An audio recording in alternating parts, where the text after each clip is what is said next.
What's up, everybody? RevSauce9. I've been extremely busy, guys, so I apologize. This is going to be a quick review of SmackDown. I know Collisions tonight and things like that. We got to get to a review of that and things like that. So, honestly, with all of y'all, I apologize that I have not been, as consistent as I want to be because I've been busy with family stuff and health stuff and working out. And then I, got caught up doing chores and errands this week because I caregive and I live at home. Yes, this bedroom streamer rents a room in his mom's house. And I caregive for my mom, okay? So, look, at the end of the day, you guys could say whatever you want to say about me. But, at the end of the day, but most of these people that say you're just a bedroom streamer are actually streaming in a room themselves. JD from New York. Okay, Andrew McDowell. Okay, I'm just kidding. That was a joke. But you guys get the point. I'm taking little ribs. Anyway, I've been very busy. You guys know it. I've been busy for a minute. I apologize. We're back better than ever. We're going to be back doing things consistently. Anyway, let's get into talking SmackDown and stuff like that. Make sure to be subscribing, ladies and gentlemen. Make sure to be. I get you guys thumbs up and watch my videos, and you guys have been very consistent with that, but be subscribing. We're trying to get to a 2K goal by the end of WrestleMania. So make sure to hit that. Also, guys, if you're going to be geeks in my chat, you're going to fat shame me, make fun of my content, or literally say I'm clickbaiting, you're just going to get hidden. You're going to get benched. I can't deal with the people that can't rub a brain cell together, man.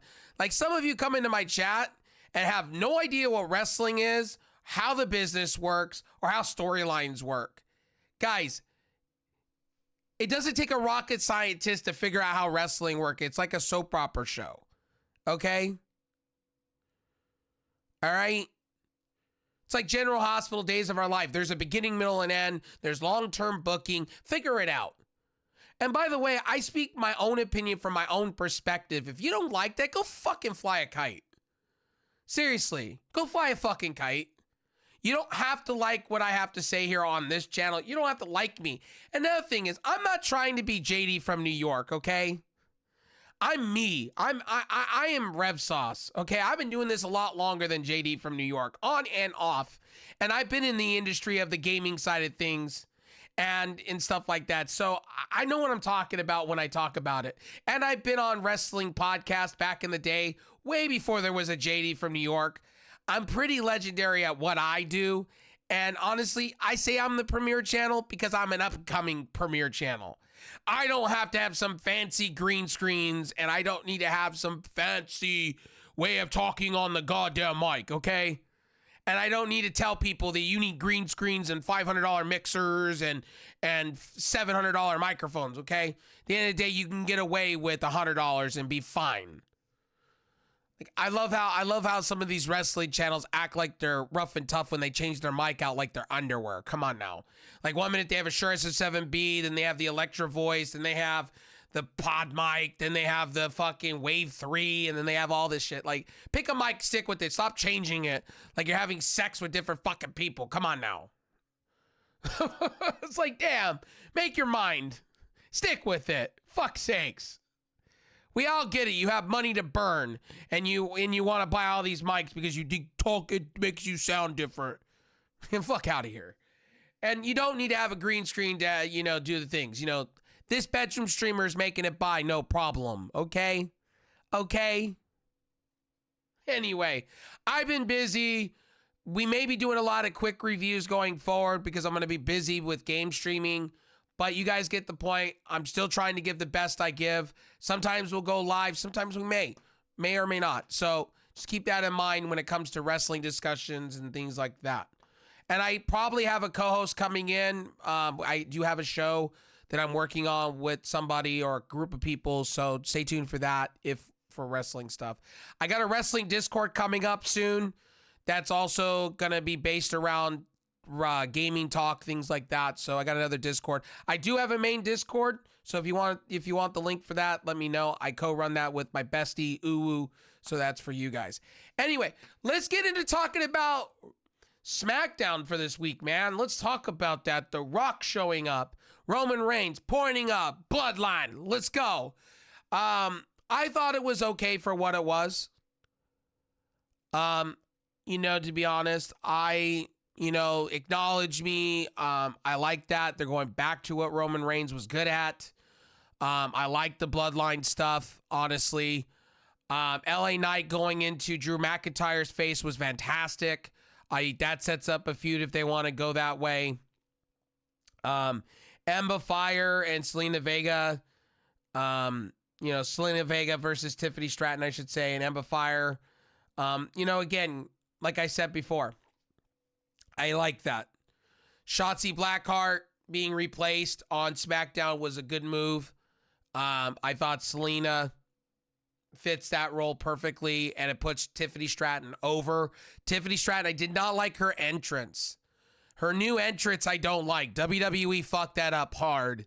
Like, keep with the Barbie. I like the Barbie look. Keep with that.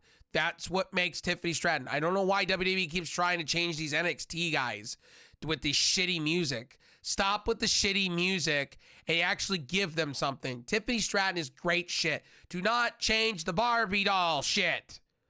Stop it. Right there. It makes her. She is a Barbie doll-esque character. She beats people. She's good at what she does. Don't change her ring entrance. Stop it, WWE. You're better than that. Stop it. Keep to her NXT shit. Don't change the formula. I saw that, and they done it with Pete Dunne, and I'm like, no, Pete Dunne's music is white trash. Piping white hot trash. Stop it. It boggles my mind. And don't do it to Baron Corbin. And when he gets put up on the main roster with Braun Breaker, that shit's going to be ridiculous. Braun Breaker's music does not need to be changed. Stop it. Logan Paul made his SmackDown debut. I guess he hasn't fought. I thought he has fought on SmackDown against fucking The Miz. Again, he beat The Miz in a cheating fashion, which I like Logan Paul, but you got to have this guy win clean somewhere. Having the cheat against The Miz ain't it cheap for me, but at the end of the day, Logan Paul's good shit. He's a good ring general. He has a good sense of wrestling stuff. But, really, to be honest with you folks, like, I'm just saying, having him win in these hokey pokey things with brass knucks or anything like that, with people coming out of the audience is ridiculous. I think these hokey pokey things, you got to make him serious. Yes, he's like 100 and something day champion, but you got to make him believable. And to me, it's like, if you're doing this hokey pokey stuff, it's kind of like when Roman Reigns wins time to time. It kind of falls flat to me. Kevin Owens defeats Dominic Mysterio in a qualify for the Elimination Chamber. A good match. R-Truth, they're doing great with R-Truth. I just wish R-Truth would stop this whole carny act. He's better than that. I want him in the ring. I want him fighting matches. I want him to be what's up Truth. Like, that's what they were doing with him in NXT until he got hurt against Carmelo Hayes with that devastating knee injury that he had. Just come back, give R-Truth reward the man. My goodness, reward this dude. He deserves a trophy or a championship belt. Heritage Cup for him in NXT would be great. For Truth, I think that would be good. I think a Dusty Classic for him next year. R-Truth is good shit. Before it's all said and done, I would like to see R-Truth be United States champion. I believe he's been United States champion or Intercontinental. Maybe you give him NXT championship belt. Give him something. Have him sink his teeth into something. I like R-Truth, but I don't like this R-Truth. Dude, where am I at, George? Like this circus character. It's like, I'm not into it. I was into it 2 years ago. But I'm not into it anymore. Bring me back the real Truth. Make him heel. Have him and The Miz win titles together, championships. I'm cool with that. Bring Miz and Truth back. I'm cool with that. But this whole, I'm part of New Day or Judgment Day. I'm not part of Judgment Day. Then we're including him in to cheat to win. Then it doesn't work out for Dominic Mysterio to have Kevin Owens win. You knew Kevin Owens was going to win to go into the Elimination Chamber. You knew that was happening against Logan Paul because they got to continue that storyline with Logan Paul and KO going into Mania, where KO will probably take the belt off of, Logan Paul. But, at the end of the day, ladies and gentlemen, I just didn't care for that. Another thing I liked was the fact that they're making Jade Cargill a prominent character. And I like the fact how Tiffany Stratton came in and just trying to jump the line. And I find it funny how Bianca Belair and some of the top talent on SmackDown, like Naomi and things like that, I like that. I think, honestly, I think Tiffany Stratton is going to transcend to the top. I think she will be a pillar. I think she could be women's champion. It's not today. That's going to go to Bayley. Tiffany Stratton's got a long way. I wish Tiffany Stratton was on Raw than SmackDown because Rhea Ripley needs talent. And I think Rhea Ripley's going to go through Nia Jax. But at the end of the day, Tiffany Stratton suits me more on Raw than SmackDown. Same with Braun Breaker. I don't know what they're going to do with Braun going forward, but I really hope that it ends up with a championship in his hand of some sort in WWE as far as the main roster stuff goes. Drew McIntyre and LA Knight, it looks like they're setting up a match at WrestleMania between both of these guys. It just makes sense. Drew McIntyre, LA Knight. LA Knight's the most over thing right now. Kind of fizzled out a little bit. Just fizzled down a little bit. LA Knight's good shit. LA Knight needs to be United States champion. You want to... I really think they should swap out KO for LA Knight. I think it would be more prestigious between the two, but that's just me. Logan Paul, I like the fact WWE is showing off more and more the sports aspect of things. I really like how they have people coming in and showing the aspect of things. I wish AEW would do more of this. I wish AEW would make more of their stuff prominent more. And this is where WWE makes it great. Pete Dunne, Tyler Bate. I didn't like the new Catch Republic. Just call it England Strong Style. I get they're not going to use the name because it's obviously copyrighted and they don't want to lose that if they go into the indie scene. I get that. If Tyler Bate and Pete Dunne, ever get released, I get that. So they're protecting their brand. I get that. But I think the new Catch Republic, I think is not a name that I would go, oh my God, it's so great. Blah, blah, blah. You know what I mean? Jimmy Uso, Solo Sikoa, and footage of Reigns, Paul Heyman, and The Rock aired, Las Vegas and things like that. They showed Cody vignettes.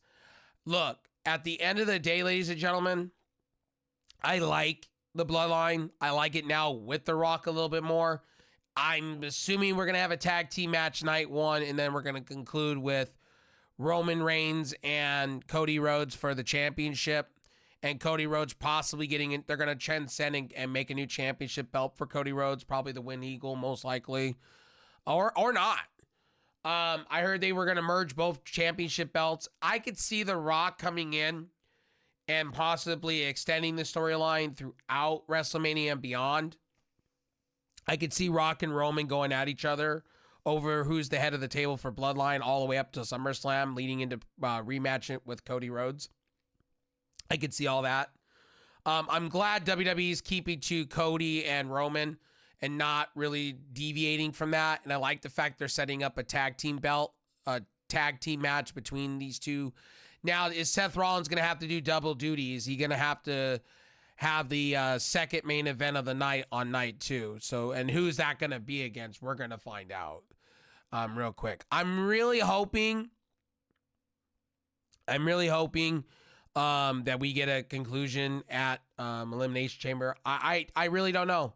I don't know where they're going to go with Seth Rollins on this one. I'm really fascinated what they're going to do. I'm assuming they're either going to go Drew McIntyre, but I'm assuming Drew McIntyre and LA Knight are the thing they're going to go with because that's brouhahaing. They could go LA Knight, Drew. They could go that way, triple threat maybe. But how is that going to work if Drew wins the thing? It could be, honestly, they could do a repeat of,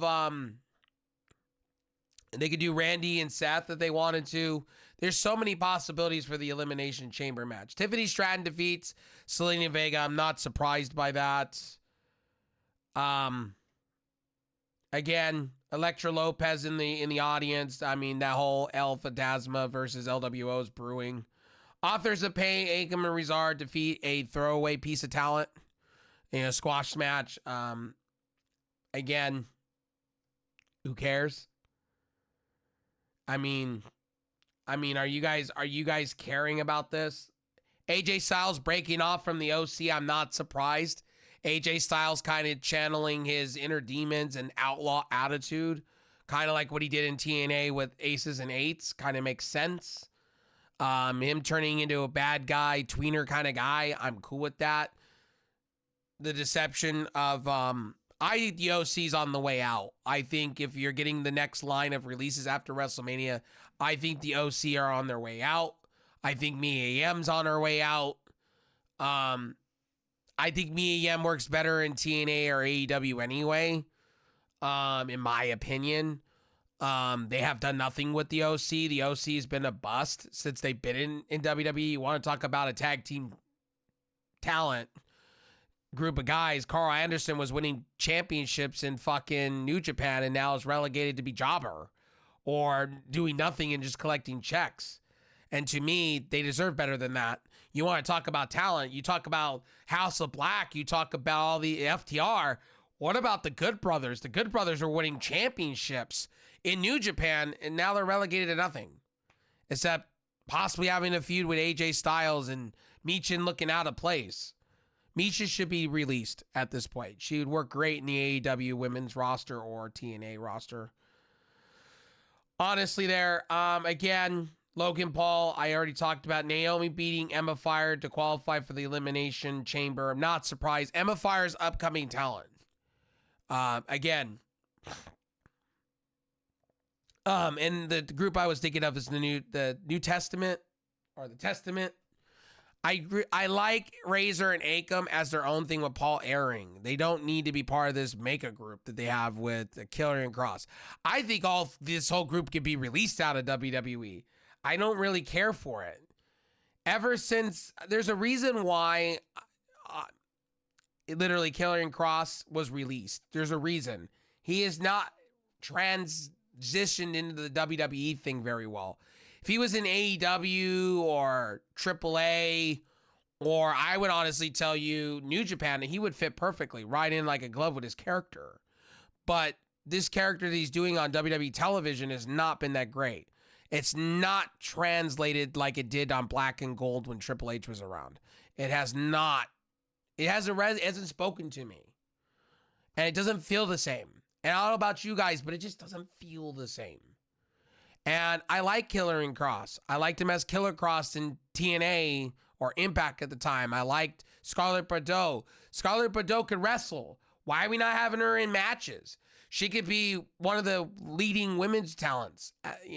I just feel like it reminds me a lot of Rusev Day, where Rusev Day towards the end really wasn't getting booked, wasn't really being featured, wasn't really being. It was like a sideshow.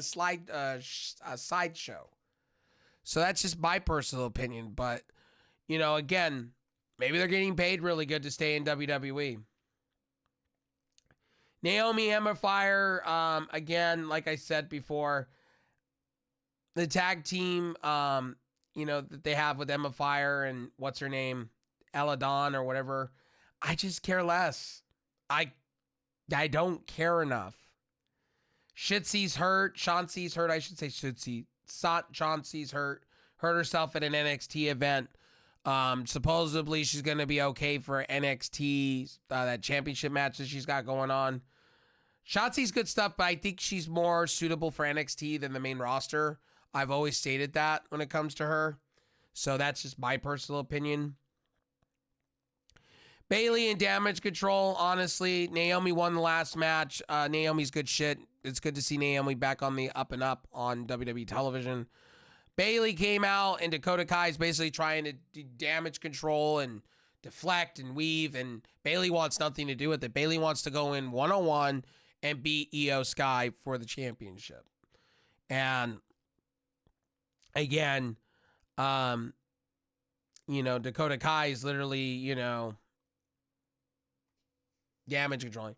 Nick Aldis stood in the air on the entryway, and Aldis introduced Braun Breaker to SmackDown, which I think is a mistake. I think he should take Brock Lesnar's spot and win the Intercontinental Championship. I get why WWE doesn't feel that way, but they should listen to the fans. It would have been perfect. I don't know what they're going to do with Braun Breaker on SmackDown, personally.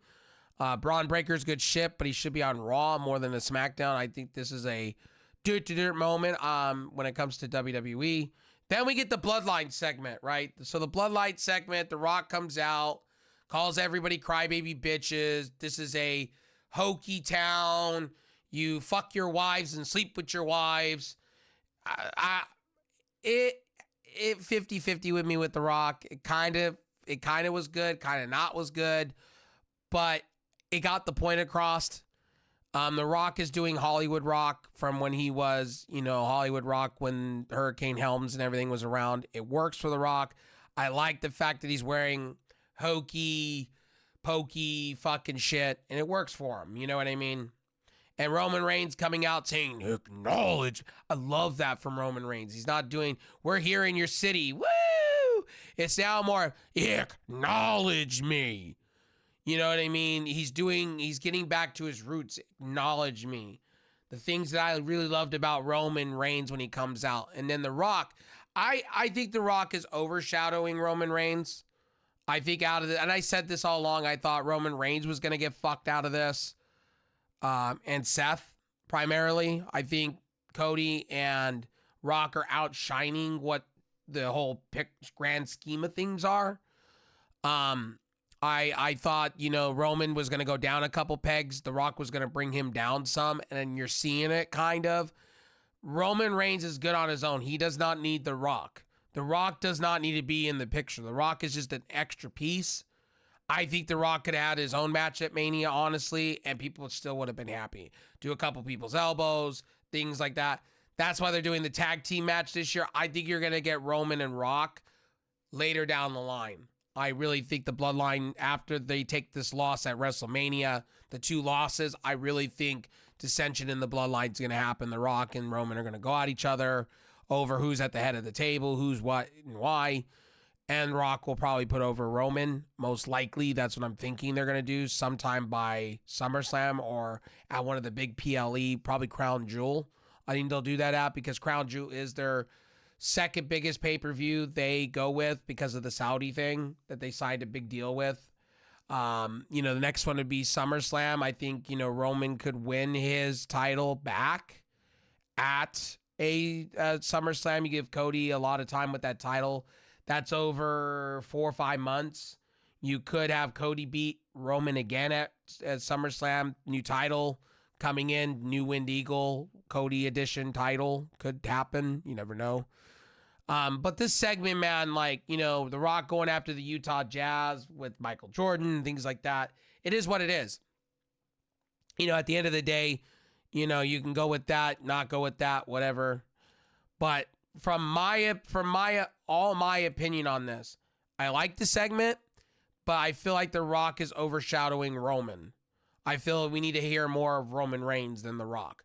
I think Roman Reigns should be your leader, not The Rock trying to be the leader. It kind of falls flat to me a little bit. And I don't want to see Roman Reigns just be another person in the cog when it comes to The Rock coming in, because he's got the attributes and the accolades. I want to see Roman Reigns take over. You know what I mean? I want to see Roman Reigns take over. Not just be just a prominent piece, you know what I mean, of the system, you know what I mean? I want to see, the things, you know what I mean? Not see The Rock overshadow what's going on, you know what I mean? So that's my personal opinion. That's all I'm going to say out of all this. I love the segment. I didn't truly love it, but this show hit the point. So the point of this show, I would say Was it a bad show? It was a decent show. Just like I said with Dynamite, it is a decent show. It's not the best show. It's a decent show, okay? And to be honest with you, I really think if you're going to go there, if you're going to talk about these things, in my opinion, SmackDown could have been even more better than what they had to offer this week. That's my personal opinion. Same with Dynamite. I thought Dynamite hit certain things that they needed to hit in stride, and then they went backwards in certain things. Same with SmackDown. I feel like The Rock is overshadowing Roman Reigns. I just feel that way. And it should be the opposite. Roman Reigns should be overshadowing The Rock. The Rock should be passing the baton to Roman. Roman's got 20 years on The Rock, younger. And I think, The Rock, I love The Rock. But The Rock, he's gone down a peg. He's not the same Rock as we remember it to be. When you watch The Rock, he is gassed. He's not the same Rock. And at the end of the day, that's just my personal take on it. I love The Rock. I love Roman. But at the end of the day, if I had to pick one or the other, I'm going to pick Roman. Because Roman right now is the most over thing to me than The Rock. Same with Cody. Same with other things. So that's just my personal opinion. Anyway, make sure to rate, like, and subscribe. Make sure to hit that bell icon. This show was a B- show. It was average. It wasn't the best. It was a decent show. Just like I said, I would say 7.75. It's a good show to watch. It looks like Triple H and The Rock and Gerwitz and everything looks like they're doing the right thing. But I feel The Rock is for overshadowing Roman Reigns. Excuse me. Sorry, I got the hiccups in this video recording. Yikes. Anyway, I'll see you guys in the next one. Make sure again to rate, like, and subscribe. Again, I'm doing these a day after, or I'm trying my best to get these reviews up for you guys. I love you guys. Trust me. I would like to go live all the time, but I got to pick and choose. Game streaming, going live, wrestling reviews, things like that. So anyway, I love you guys. I'll see you guys in the next one. And guys, don't be a geek in my chat. And I'm not trying to be JD from New York. And I'm your premier bedroom streamer. Crib Sauce. I'll see you guys in the next one. Peace.